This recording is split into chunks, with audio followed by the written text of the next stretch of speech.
The views and opinions expressed on Wrestling Wind Down are those of the host and do not necessarily reflect the official policy or position of any other agency, organization, employer, or company. Hey, it's Lo, and you are tuned in to Wrestling Wind Down. On this week's episode, I am joined by my guest co-host, the Brooklyn Wolf of Wall Street, April. She is a wrestling YouTuber based out of Brooklyn, New York. We'll be chatting about the latest in professional wrestling, including the best matches and moments from this week's Raw, SmackDown, and NXT, as well as the surprising debuts and returns at Impact Slammiversary. And of course, our newest segment, Sip and Tell. So grab your glass of wine. We're going in for the 3 count.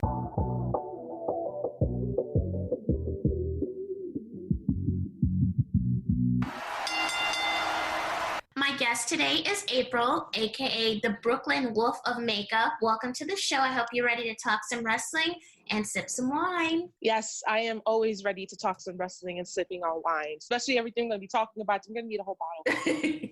So when did you become interested in professional wrestling? Well, I have been a wrestling fan since I was young, but I really didn't have the influence around me to keep watching. I've had my friends watch it, but I was so on and off. I got back into it, I want to say late 2017, 2018. The only promotion I really knew about was WWE. Since then, I've kind of been hooked, and I've really been opening up my mind to watching other promotions, and I've just been loving it. And I feel like I'm a little too invested than I thought I would be, but it's really interesting, you know, as a woman, as a female wrestling fan that loves this, and you tell people you're a wrestling fan, they look at you like you're crazy. Yep. And they kind of don't understand. But we're in this time right now where there are so many female wrestling fans around us that I don't feel alone. I don't want to go to a party and there's all men talking about wrestling, but if I see a couple of women who know what they're talking about, I feel comfortable. So it's pretty universal, and I gotta say, I've been loving it. So you were involved with Yup, I Like Wrestling. They're a wrestling website for a while. There is their sole female reviewer. What experience did you gain from working with them? When I had joined Yup, I Like Wrestling, I was introduced as a guest by their sole female I met at a Raw a couple of years ago. I joined their live streaming show called Unpopular Review, where I was the first lady, as they like to call me. And before that, I was doing the whole makeup influencer thing on Instagram and Snapchat, and that was my main thing. So when I joined this live streaming show where we would just talk about Raw, SmackDown, and NXT, it really brought out I felt like I had low self-esteem since I didn't really do the makeup influencer thing for some time, but to go live and talk to people, at first it was a little nerve-wracking because I got back into wrestling. I felt like I wasn't really knowledgeable, but the fans that we had, they made me feel comfortable, and it was fun. So it really brought out, you know, more confidence in myself. My self-esteem has come high, and it got to the point where I decided to leave Unpopular Review and start my own show, which was something I never would have thought I would do.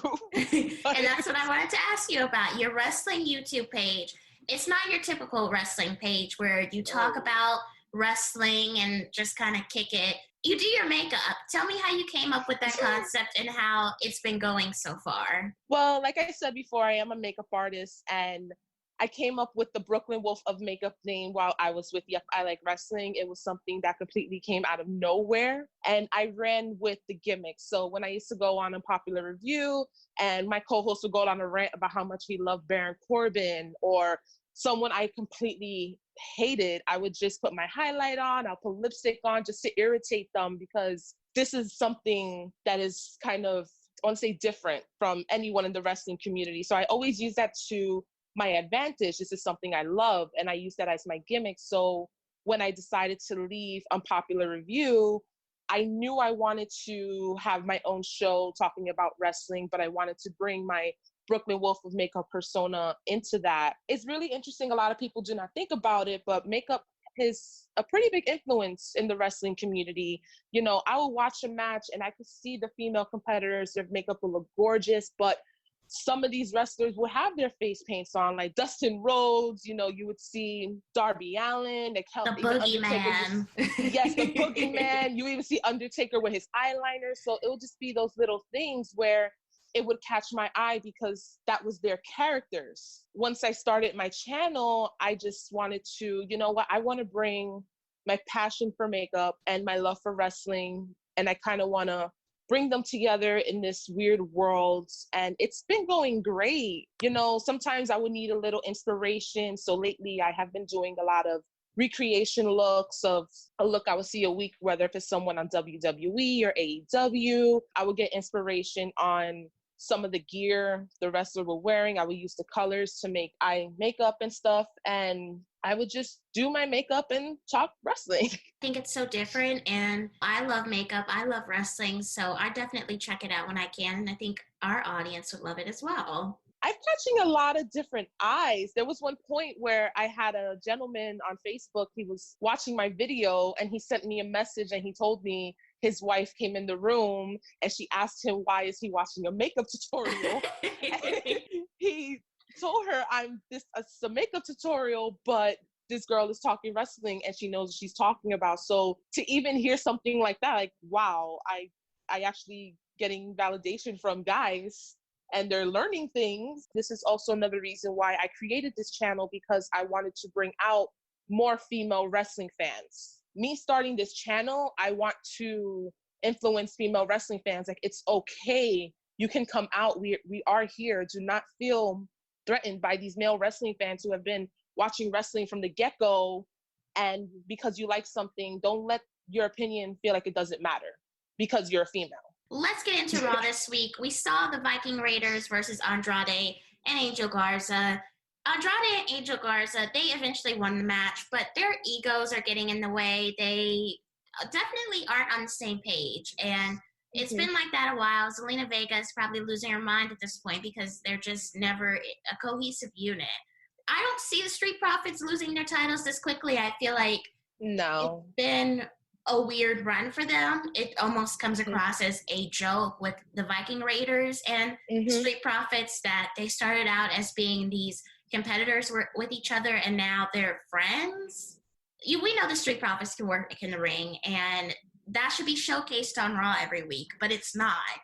And I get, having this number one contenders match. Both teams are incredible as a team, and Andrade and Angel Garza as singles competitors, but what do you think? Well, I still call them the War Raiders because I do not like this whole Viking thing.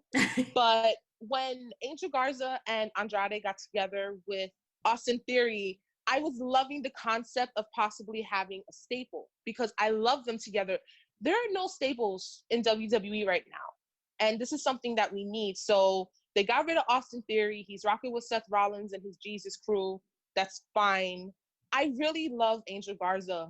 I love him. I went to Florida. I actually went to Florida just to go to NXT before this whole pandemic happened. I wanted that experience and to see him live.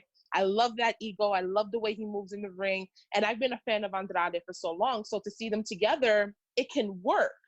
But like you said, their egos are getting in the way. And it's kind of heartbreaking because I would love to see them with the titles. I would love to see them run the whole division because Zelina Vega, I love her as a manager. She is so dope and her makeup is always on point. But this thing going on, something's got to change because like you said with the Street Profits, they haven't really been having a great run, and we can easily blame the pandemic. And I know they have been doing the cinematic thing and the what you can do, I can do better games going on with the Viking Raiders. But it's like what I said before, they do not have a real tag division and they need to build it.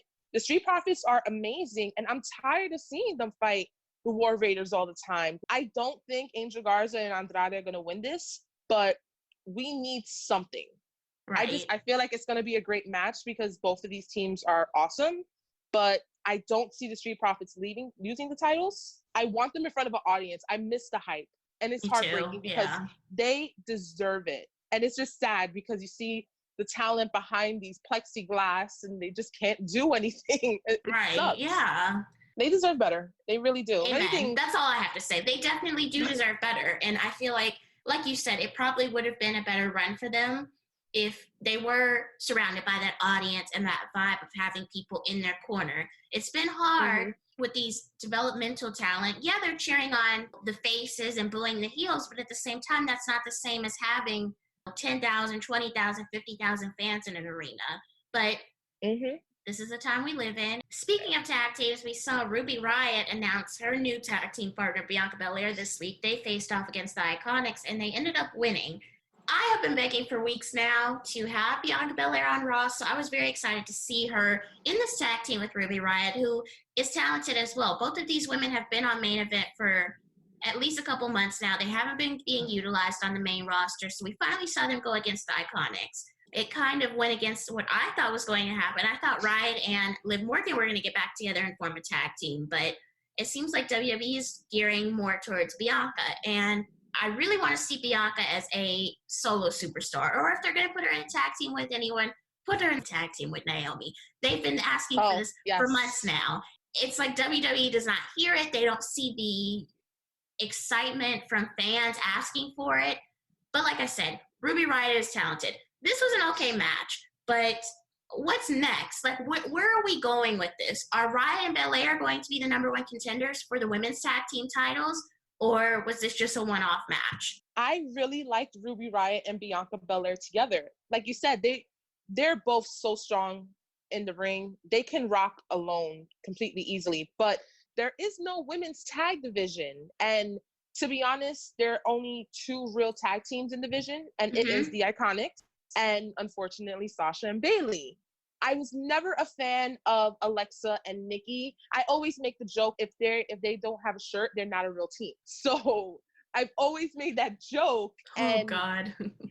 I'm still not a fan of Alexa and Nikki because I hated what they did to Nikki Cross as soon as she joined the main roster. I love the whole crazy, she had the sanity vibe. And I am not a fan of Alexa Bliss as a face. I love her as a heel. Bianca Belair, to be honest, I forgot that Main Event was still a thing.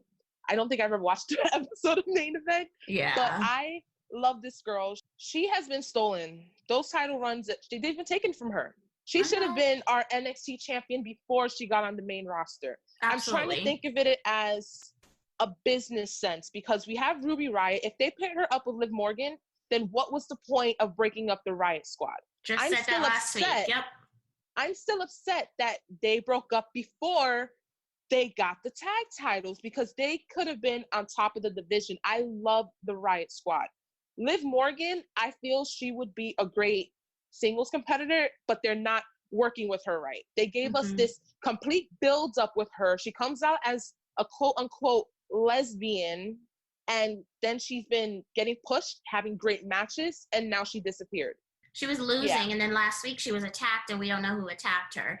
I feel like Liv Morgan could have almost been on a play of like the 90s or early 2000s with the women, where she brings that sex appeal, but she's also good in the ring, almost like a young Trish Stratus. But it really doesn't make sense that they broke up the Riott Squad if, in the end, 2 out of 3 of the Riott Squad are going to end up back together. But I don't want that right now. But I love Bianca Belair. I did like her vibe with Ruby because they're so completely different. Right. But they're so strong in the ring. And if they want to make the women's tag titles mean something, then we need strong competitors. I love the Iconics. I hate that they have been treated as a joke ever since they got on the main roster because Peyton Royce is such a beast in the ring. And Billie Kay, I really enjoy her. So I love them as a team. I'm here for it. The match, for the first time, it was good. But I would love to see more of that. I want to see their dynamic because they're so different, but they do have something in common and they're strong in the ring. And I want to see that differentiation. We saw Shayna Baszler come back this week and she attacked Akira Tozawa and his ninjas. Okay, I saw the eye roll via webcam. She is not here for it. I haven't even introed it all the way yet. Shayna Baszler is back and I like it. Shayna Baszler has been just sitting in the corner since WrestleMania. We have not heard from her. I guess Becky on the Bellas podcast said that she wanted Shayna actually to win at WrestleMania and hold the title, which would have made the most sense seeing as how everything played out. But that didn't happen. And now Shayna's back, and they're painting her as this heel that you want to be scared of. She's a threat to you. And you think about it, that's how they've always portrayed Nia Jax, as this heel that you're always scared of. And where's Nia Jax at this point? She's been really MIA ever since the whole Kyrie thing. They've kind of brushed her to the side. Now they're bringing Shayna back in. Shayna Baszler, she was a beast on NXT. Absolutely. They teased us with this whole 4 horsewoman thing with her other ladies. we were supposed to have that 4 horsewomen match versus the other 4 horsewomen of NXT and WWE. Mm-hmm. It didn't work out. Then you bring Shayna up to the main roster strong. She literally defeated everyone in the Elimination Chamber. I wouldn't have been upset if she won the women's title for Raw, because you're right. They need it on someone who is strong. Becky's prego. She can't do it. I'm loving Asuka as a champ, don't get me wrong. Too, but right. as soon as Shayna Baszler lost, then she was MIA. Right. And I don't understand. This is what they keep doing. They keep building talent, and then they're not doing anything about it. And I wouldn't mind. I saw her on TV, and I'm like, okay. And it wasn't just I rolled because of Shayna Baszler. I'm not the biggest fan of her, but she can move in the ring. She's given some great matches in NXT, but they're starting this, but she doesn't have any real competition. She wants to be shown as the cage fighter. Everyone needs to be scared of her. Who do you think I'm asking you, who do you think on Raw is going to be that one to stand up to Shayna and have an actual feud with her? Because I can't think of anyone right now. I can name 2. I think Nia Jax, I think they would have an interesting feud because Shayna has so much that she could bring out of her hat to get Nia Jax, including her actually punching Becky in the face last year, her injuring people. If WWE wants to go that route where they're bringing up that people are saying online about how Nia is unsafe in the ring and have Shayna bring that in, I feel like that might be interesting to watch. I also feel like Shayna and Asuka together, that would be magic. I think if they book it properly and they're able to extend it out instead of having a quick feud, I see Shayna versus Asuka being a SummerSlam type of match. Have it be a big match. These 2 competitors, they held the title for the longest in NXT as women's champions. Why are we not playing on that? Who was the most dominant champion in NXT? Look at Asuka. She came up to the main roster. Her run wasn't good at first, but then she was able to get the tag team championships. Then she was able to get her own title finally. And then for Shayna, she comes up to the main roster by biting Becky. She wins an Elimination Chamber. She loses at WrestleMania. She's not heard from again for 3-4 months? Like, I feel like WWE has that material and we can see it. They need to hire female writers for the creative team. We've been saying this. Amen. That's what they need to do, because you know what? I can definitely see the, Nia versus Shayna, but I know a lot of people aren't fans of the whole heel versus heel thing. I feel they can have a little feud, but it would be kind of weird. I am a Nia Jax fan. Unfortunately, it sucks because, she keeps injuring people. I feel they should push her back to NXT because they need a dominant woman. Yes, they have, I think her name is Raquel with Dakota Gonzalez, Kai. So I can definitely see her and Nia, doing a couple things in NXT. I could definitely see Asuka and Shayna, but if this is going to be a SummerSlam match thing, they need to start that right now. You know what? I'm kind of here for it. We need to tweet at WWE, like, get it together, because there are things we want. So give it to us. In our main event, we saw the women slay. We saw the Kabuki Warriors go against Sasha and Bayley for the women's tag team titles. This was a good main event. I feel like all 4 women are extremely talented, and they brought it and showed why the women should main event more often. I loved it. I love Asuka and Kairi Sane together. I feel they should have had a better run with the tag titles. Absolutely. But I wasn't too crazy about them putting those 2 together, but they have been killing it. Sasha and Bayley, I'm not crazy about those 2, to be honest. I respect them in the ring. Like, we spoke before. I do not like Bayley's new character. I get it. She has to be annoying and entitled because her and Sasha, they're part of the 4 horsewomen. Becky is pregnant. Charlotte, I think she's having surgery, so they need to be the faces of the division. But like I said, I'm not crazy about this whole thing. I'm waiting for Sasha to turn on Bayley because I'm over it. But I love this match, and oh my God, I just want, to be honest, I want more Io and Sasha. Oh my God. I want more of those 2. But like I said, this is a great match, but it's getting kind of stale to me because we're seeing the same tag. We're seeing the same tag teams. I'm one of those who I want something different. And like you said, WWE has the potential to give us things, but when it comes to the women, it's like they'll start something and then they cut it and then they jump into something else. Speaking of that, we had a moment of bliss on SmackDown this week, and it was hyped up that it was going to be a special guest, and everyone was thinking it would be Stephanie McMahon on the show announcing Evolution 2. And this has been a rumor for a couple weeks now. We talked about it last week, how people think that there's going to be an Evolution 2 right after SummerSlam. And I was concerned that if it was true, how the hell are they going to market this? You know, it's a month away, and are we going to do the same thing we did last time where we announced the match 3 minutes before the show goes live? Like, just no proper planning for these women who work their asses off on their roster each and every week. Obviously, Evolution 2 was not announced because the internet did not break. Asuka was the special guest on Moment of Bliss. Honestly, I don't even want to talk about the whole Moment of Bliss as a whole. I want to talk about this Evolution 2 thing because I'm reading that it still is a possibility that they do want to announce it, that they are going to have it, but this just wasn't the right moment to have it. Do you think Evolution 2 is going to happen? Let me just get straight to the point. Do you think that the timing that people are predicting, which is the end of August, early September, is a thing? Or do you think it should happen later on in the year? I was actually having this conversation with a friend of mine yesterday about Evolution, and I was telling him I love the show. I had the opportunity to go because it was in Jersey, but unfortunately I wasn't able to. I enjoyed the show as a whole, but they did not market it right. They had that Saudi show, which I am not a fan of those at all. It's okay, 2 me weeks. either. They had that show 2 weeks before Evolution. They did not promote this show at all. The most promotion you saw for Evolution was those last 2 weeks. And like you said, they're announcing random matches in Raws and SmackDowns. This is the first ever women's pay-per-view. This is supposed to be something that breaks the internet. Like, it's supposed to be historic. We have all these legends. And like I said, I enjoyed the pay-per-view for what it was. But it did not make the money for it. You know, even when, I think it was the day before Evolution, and I thought about going, and there were so many tickets still on sale, a lot of people weren't interested in it. I don't understand it because we have come so far, and women's wrestling, people are preferring more the women's wrestling than men's wrestling. Like, there are some men's matches that are now the bathroom breaks when that used to be the women's matches. And like we said, WWE has such potential. We can have the Evolution 2 if it's done right. Exactly. But and I agree. At this point, it's going to happen, let's say possibly late next year, because this is something that needs to build up.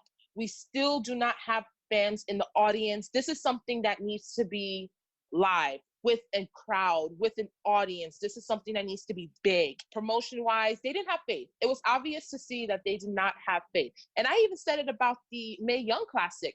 I love the Mae Young Classic, and they completely canceled it. You know, I think with the Mae Young Classic, the reason why they nixed that, again, is because they don't have a crowd. And I think they actually thought, well, you know, we're bringing in all these people. Who knows if they have COVID? Obviously, they're not being safe in how they go about testing their talent, the frequency of what they're how they're testing talent, taking temperatures, etc. And also, you think about how they usually incorporate women from other countries. That wouldn't be an option if they did the Mae Young Classic right now because the international travel restrictions and stuff. I think it was the smartest decision for them to cancel it because if they brought it with just, you know, talent that they do have in the U.S., first of all, gathering that much talent will be unsafe in the first place. But it wouldn't feel like the same Mae Young Classic that we all know and love. It wouldn't have those international talent from all over the place that have made a name in their countries. I'm kind of glad they put a standstill on that, but I do want to see an Evolution too. But I want to see them, like you said, do it right. I feel like WWE, they have strong women on their rosters, and they really do need to showcase that again. We know that we love the women, and there's a lot of fans that know how good the women are, but let them have their moment. Let them get on a pay-per-view, just the women, and show why they're the best. But even so, the last Mae Young Classic we had was at Evolution. After that, it was canceled. So I'm not saying they should bring it back now because we're in this pandemic, so it is hard for, you know, anyone to, you know, have great matches because wrestlers do need that crowd. They need that adrenaline. So for something like that, we need that crowd. We need that fan. We need those fans to boo and cheer, and we need that energy. But they canceled it right after that, and then it's like, what happened? WWE, this was the first show that they've given us, besides Tough Enough and all the other reality shows, to introduce talent.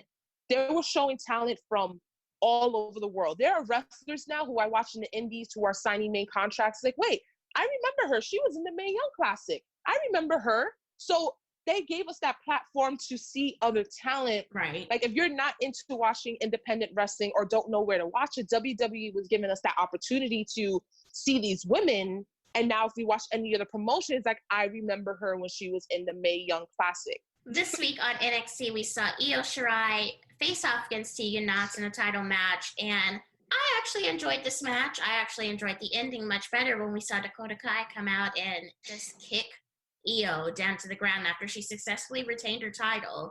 I think this whole dynamic between Tegan Nox and Dakota Kai has been a very interesting one in NXT. It went on a very, very, very long time. I thought it would be a little bit shorter than that, but it seems like Dakota Kai is eyeing that NXT Women's Championship, and she's coming after it next. How do you feel about how this match went, as well as the ending of it? I really enjoyed this match. I was not a big fan of Tegan Nox. Like I said, I first saw her when she was in the Mae Young Classic. Right, same. So I wasn't really too much of a fan of hers, but her comeback has been, it was a little, chill, but now it's coming on so strong. I love this girl. I actually did a video a couple of months ago talking about the women in NXT and in wrestling general who I love and I want to see in the title runs, and I want to see that. And Tegan Nox is on the list. She has so much potential. I love really Io Shirai. I love that they turned her heel. Io is the best. Like, she's everything. And I'm loving this thing that Tegan's having with Dakota Kai. It's reminding me of, Ciampa versus Johnny Gargano, with the mega baby face and the mega heel. I love that Dakota Kai turned heel. I do like her better as a heel, and I'm kind of here for it. And you know what? I want it. We had this, situation with Ciampa and Johnny Gargano for years, and their feud is going to go on forever, from being besties to frenemies to just having, crazy matches as heel and face, but that friendship was still there. Right. Dakota Kai and Tegan Nox have that friendship. They have not anymore. No. Not anymore. They used to be mega besties. Right. But now it's gone. Yeah. So now Ciampa's not really here. They don't really know what they're doing with Johnny Gargano. So we need a female Johnny Gargano versus Ciampa, and this can work. We also saw this week Keith Lee versus Dominik Dijakovic. Winner takes all for the NXT Championship and the North American Championship. I really like this match. I think Keith Lee and Dominik work extremely well in the ring together. They're always very entertaining to watch. And even when they were tagging together to now, it's been interesting to really watch them. And I read a lot of rumors online that this was Dominik's last match in NXT, which kind of made me a little bit intrigued. So did a little bit more research. People are thinking that Dominik is about to jump to Raw to be part of Seth Rollins' act that he is doing, which I don't really know how to feel about that. I think Dominik Dijakovic, he's still growing as an NXT competitor, and he's had a lot of really good matches, but I really don't think it's time for him to be on the main roster. And we've seen him tease on Twitter for a long time about different storylines going on and stuff like that, but I don't know if I want him involved with Seth at this point. Well, I love Dominik Dijakovic and Keith Lee. I love seeing big men do big things, and they put on some amazing matches. I'm still not a fan of the whole double title thing. I mean, I love that Keith Lee is our champion. He is awesome, but I'm still not crazy about the whole double title thing. This was a filler match because we already knew that Keith Lee was going to win. But let me ask this then. Backstage, we saw Dominik Dijakovic confront Karrion Kross, which was kind of unexpected because we saw Karrion Kross last week on Keith Lee after the championship match. So when I saw people saying this was Dominik's last match in NXT, it almost confused me because we saw that moment between those two, which made me think, well, is Dominik going to be that almost center to Karrion Kross as a feud before he goes for Keith Lee all the way? Yeah. What did you think about that moment? Well, I didn't hear that Dijakovic was going to move on to the main roster. I don't want him to move, but at the same time, they kind of need, big guys because they don't really have any, big, strong guys. I don't want him joining Seth's little cult. I'm not a fan of it. I get why they put Buddy Murphy with him, to push that. Seth Rollins, I want him off my TV for a while because I'm over him. I am a fan of his, but I don't like this whole Jesus CrossFit thing. I don't want to see Dominik Dijakovic as just their bodyguard type thing. Mm-hmm. Because if I'm going to think of like the typical fan, let's say I'm just going to be that fan, like, okay, you're going to stick Dominik Dijakovic in here. They're going to compare it to the Inner Circle with Chris Jericho having Jake Hager as like their male big bodyguard type. Dominik Dijakovic has so much potential. I don't know why he hasn't gotten some kind of push.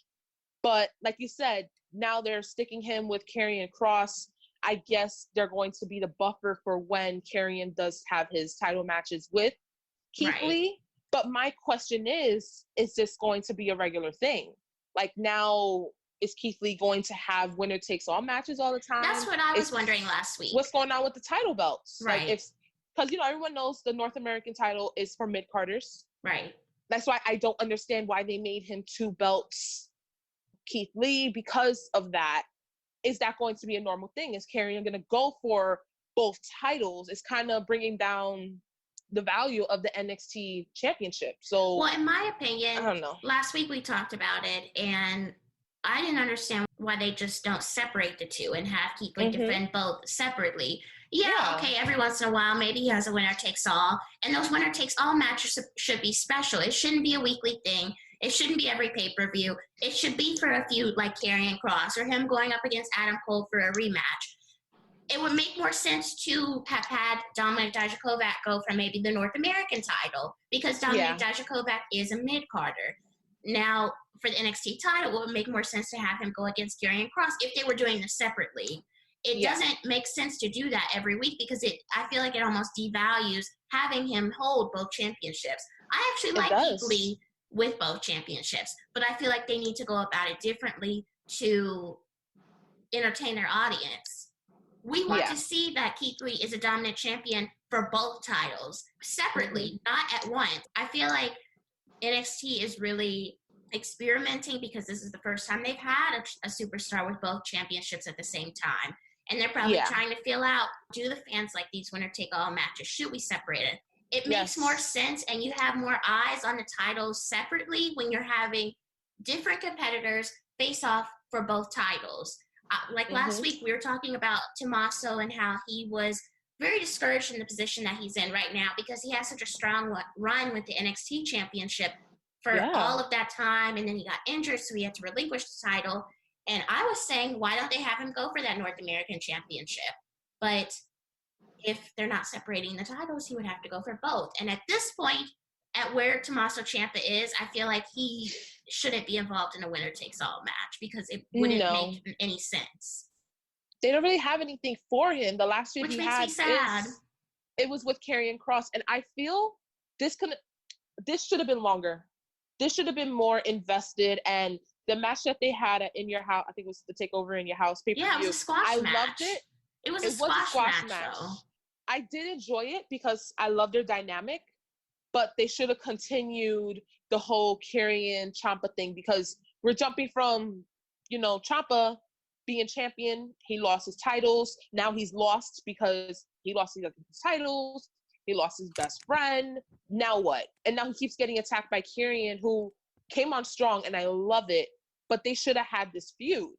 And I wish it was longer because now Ciampa, he's lost in the shuffle. Right. And he has said it many times. He doesn't want to go to the main roster. Right. Because they know they had him, I think it was last January. They had him and Johnny Gargano do a couple of tag matches. It didn't feel right seeing them on Raw or SmackDown. He said it many times. If I got to go to the main roster, then I'll quit. He wants to stay in NXT. It's weird because, like we said, this is a weird time with the pandemic, but they have so much potential. They can do so much, but I don't know. But I do want more for Ciampa. I completely agree with you when it comes to, Keith Lee defending the title separately, because I feel like this match should have been just the North American title, because him and Dominik, they have been having this feud, this frenemy thing going for the North American title. Right. So now they could have easily been like, well, homie, here's your chance. Yeah. Fight me for the North American title. But I love seeing Keith Lee as champion. I just have to say that again because I love him. I feel like he's just a strong competitor, and seeing a black man holding both titles, it just means so much to me. AJ Styles versus Matt Riddle this week on SmackDown. This match could have remained in the drafts. We didn't need to see it. I don't care. Like I said last week, why is Matt Riddle still on TV? I will ask this question for as long as he is still on TV. Now they're trying to enter him into the storyline with Baron Corbin, which still, again, does not make any sense. I am really getting tired of how WWE is being very dismissive when it comes to Matt Riddle, when online the story tells all. We talked about it last week with Matt Riddle having this video up and him denying the claims of sexual assault, but also saying that he had an affair with this indie wrestler. I didn't even watch this match, and I wouldn't go back and watch it to see what I missed. All I know is that I read online that now they're putting him in a feud with Baron Corbin. Matt Riddle, I don't know. I wasn't a fan of him going to the main roster this quickly. And, he's going through, like I said, with all these allegations online. He's putting out these videos when he shouldn't, because he has lawyers trying to fight this case. And now they're putting him in this title match. Read the room. It's uncomforting. To me, he's just there. They're not really doing anything with him. They want him to be the bro who runs the show. No, sir. They need to take him off until he is cleared with all these allegations and everything, because we're not here for it. This is a weird time right now where we got that list of wrestlers who came out with all these sexual allegations and this, that, and the third. And it was heartbreaking because a lot of our favorite wrestlers were on that list. Matt Riddle was on there. I'm not saying he was one of my favorites, but I did enjoy his run on NXT. But he's another one, there's nothing going on for him. They need to keep him off because of this whole personal life thing. It's been uncomfortable. It is very uncomfortable, and seeing how WWE keeps on progressing him, it's almost like a slap in the face to the fans that are here for the women that have come out during the speaking out movement. It makes you think that WWE doesn't respect people speaking out about the different experiences that they've had in their life, and it's really unsettling. Next week on SmackDown, it was announced that Jeff Hardy versus Sheamus in their bar fight that was originally slated for Extreme Rules is happening. I freaking hate this storyline they have with Jeff 100%. Hardy and Sheamus. I don't like this. He is someone who is a recovering alcoholic. He is a recovering drug addict. They're using that to make it into a story, and I'm not a big fan of that, considering Jeff Hardy has a long history of it. They're basically kind of making fun of his whole situation with the whole drunk driving thing, and I just... The piss test, and now the bar fight. I just feel really strongly about this because they're basically they made this into a storyline. People are complaining about it, and yet we have those saying, if Jeff Hardy doesn't mind it, then why should we complain about it? But like, I'm just going off of the shoot here. I used to do internship at a mental hospital working with drug addicts and alcoholics. So the triggers are there. Jeff Hardy has a long history of it. So to put that out on national TV, even his own brother is uncomfortable with the situation. So now we have Jeff Hardy and Sheamus in a bar fight. So on the network recently, Jeff Hardy had this whole special, and they showed him after a match. I'm not sure who it was with. I think it was with Sheamus, or it had to be something involving that. And all the backstage crew, Vince, and all the producers, they were praising him, saying he did such a good job in the match. And I've been reading a lot online that a lot of people think this is Jeff Hardy's last run in the WWE. He's getting older. He's been injured a lot. He's been involved in so many strenuous matches in his career that, his body takes a toll, obviously. But I'm trying to figure out where they're going with this storyline. As much as I hate it, I've been trying to figure it out. And I'm almost thinking that they're trying to do it as like a PSA type thing to their audience, where at the end of all of this, they're going to tell us, like, don't do drugs, don't drink alcohol excessively. Like, I don't understand where they're going with this. And it's sad because there are people like Jeff Hardy who watch WWE, who have issues with drugs, who have issues with alcohol. And seeing this play out, like you said, it might be triggering, or it is triggering. And ever since the first time we saw this and the whole accident and the DUI thing on television, I was not here for it. It's extremely tone deaf. I've been reading a lot, because, the internet's amazing, that this is Jeff Hardy's last run. They're burying him on purpose just so he can leave the company, or just leave on a bad note the same way Matt kind of did. But this is not, they're making this into a joke. And they could have easily done any other storyline. And I see why they're bringing into the whole real life thing. Like they brought in Heath Slater talking about the firings of how many, you know, when people from WWE, there was that list of wrestlers who got fired. So they spoke about that and they try to bring into the real life stuff. But this is something very, very personal.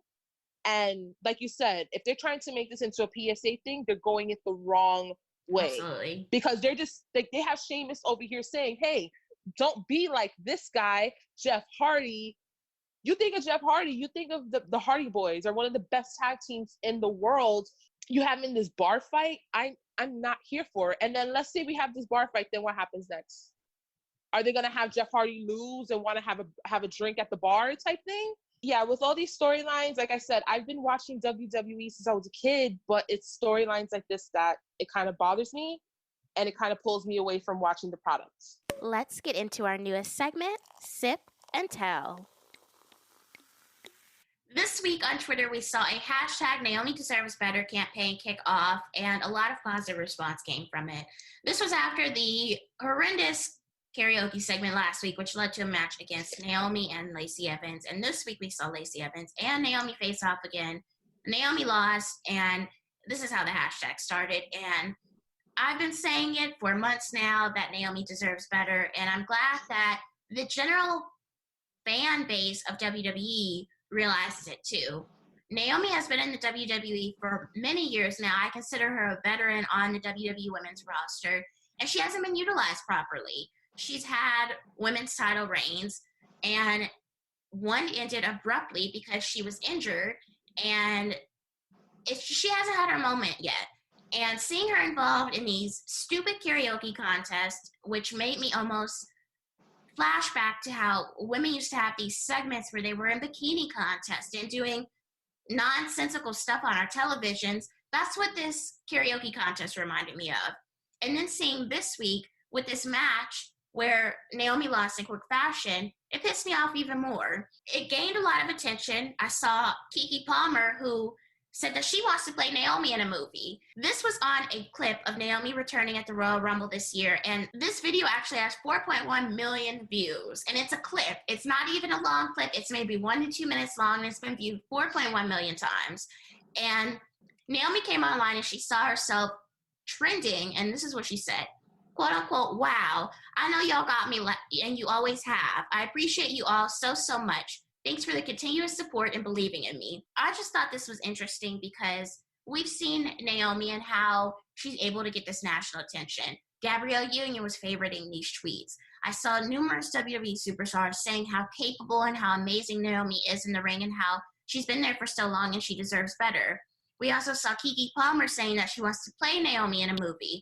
You know, Naomi has done this before. Even when she came back at the Royal Rumble, she was in Essence. Wendy Williams talked about her. She has that crossover appeal that most famously the Bellas have done.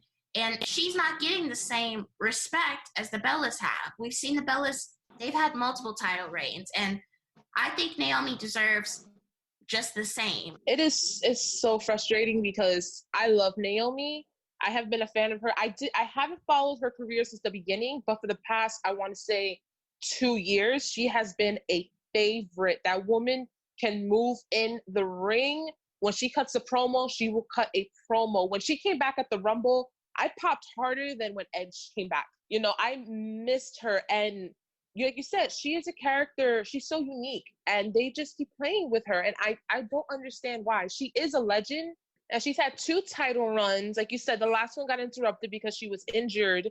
Now she came back in the Rumble and we were hyped. I was so hyped to see her. I missed her in the ring. And it's the same thing with her. She came back strong. She was killing it on SmackDown. Once again, she disappeared, but I know because her husband got injured and the whole pandemic. Now she's coming back and she's losing, getting treated as a joke. I could think of it as, you know what, she's losing, but this is her, you know, for a build up to something better. It's not. Yes, the Bellas, they did what they did in WWE. They helped the evolution, but Naomi was there and she's one of the main few who has helped build this foundation.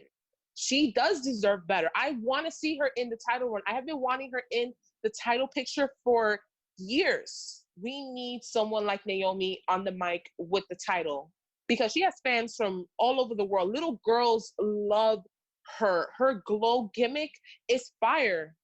She relates to every single person out there, and she does need more. And I'm glad she is getting this attention from people outside of the WWE. You have actors who want to create movies about her and things like that. I'm here for it. And if Vince and the creative team is not seeing this, then you know what?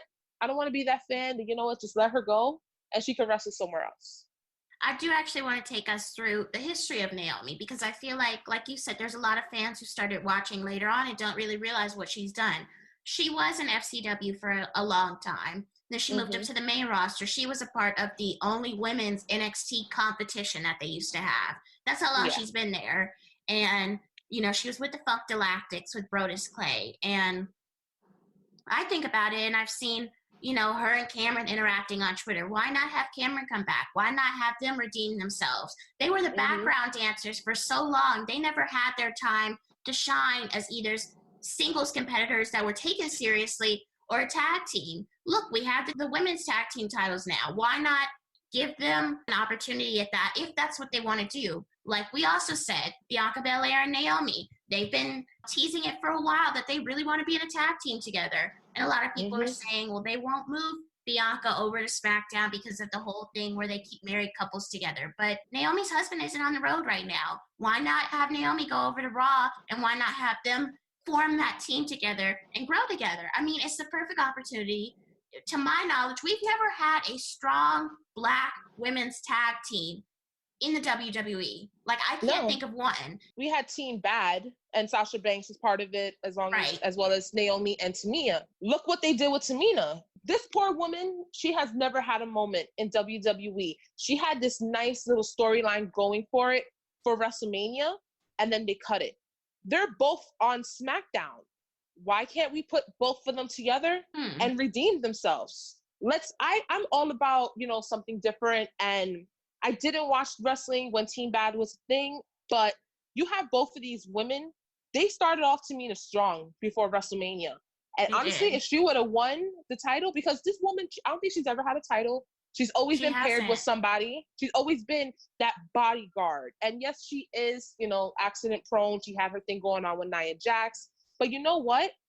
If this is the case and you want to build your women's tag division, let's try Team Bad one more time and put Bianca where Sasha was. We need it. I'm here for it. These women are so badass. And like you said, we never had a strong Black woman as a champion.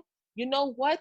Let's do this and let's have it for the tag division. Let's have it somewhere because everyone's getting lost in the shuffle and Naomi is getting so much attention like she did for the Rumble. I don't want this to backfire again. She doesn't deserve that. On Impact Slammiversary, we saw a lot of returns, including the Motor City Machine Guns, who have not been in a tag team for a while now.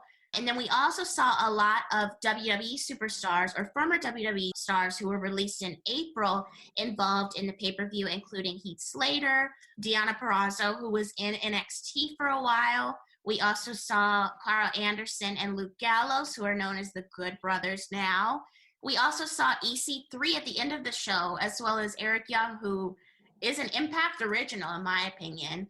You watched the pay-per-view, so you have a little bit more insight of how these appearances went. What did you think of all of them? Well, to see Heath Slater, you know, pop up and talking about he's a free agent, he's ready to, you know, run the division, he's ready for a comeback. I was very happy. I have been trying to get back on the Impact train for some time. So Deonna Purrazzo, I loved her when she was in NXT. She did have a couple of matches when she had her appearances on the main roster, but they did nothing with her. So to see the way they're building her in Impact and now she's the new women's knockout champion, I'm here for it. And I love that they're finally using her because the woman can move in the ring.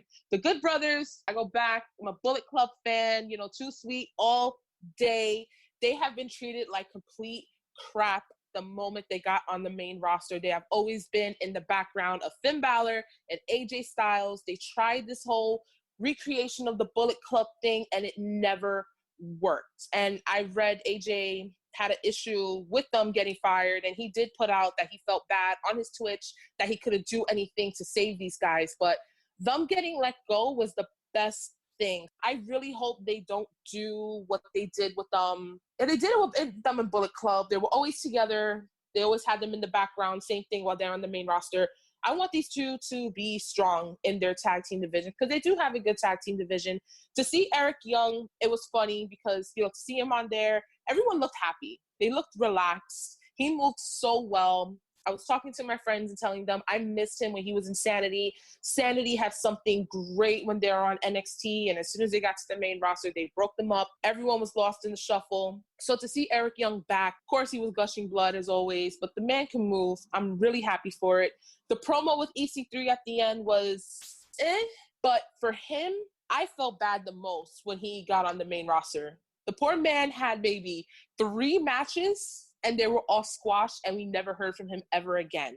And I know Impact is his home, so I have a feeling they're going to do great things with him. And the best thing about Impact is, unless it's not in their contract, they could work in other promotions. Right, so they can be on Impact and still work the independent scene, which is great for them.